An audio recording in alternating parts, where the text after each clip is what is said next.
పాకం పెట్టిన జీడిపప్పు ఎలా చేయాలో చూద్దాము.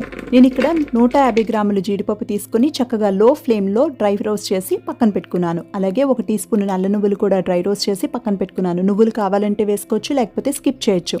కొంచెం నీళ్లు వేసి 150 గ్రాముల్లో సగం 75 గ్రాములు బెల్లం వేసి బెల్లం కరిగిన తర్వాత ఇలా పైన బబుల్స్ వచ్చినప్పుడు మనం పాకం చెక్ చేస్తూ ఉండాలి. అలాగే చూపిస్తున్నట్టుగా ట్రాన్స్పరెంట్గా కనపడాలి. మనం రౌండ్గా చేస్తే రౌండ్గా బాల్ లాగా అవ్వాలి.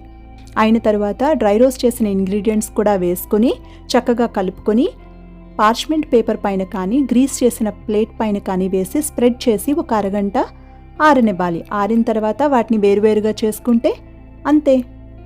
కానీ బెల్లం పాకం కదా, గాలి తగిలితే మనకి ఒకదానికొకటి అంటుకుపోతాయన్నమాట. అలా అంటుకుపోకుండా ఉండాలంటే 1 టీ స్పూన్ జీడిపప్పు పొడి కానీ పల్లీల పౌడర్ కానీ వేసి రోల్ చేసుకుంటే చాలా టేస్టీ అండ్ క్రిస్పీ అయిన క్యాష్నట్స్ రెడీ.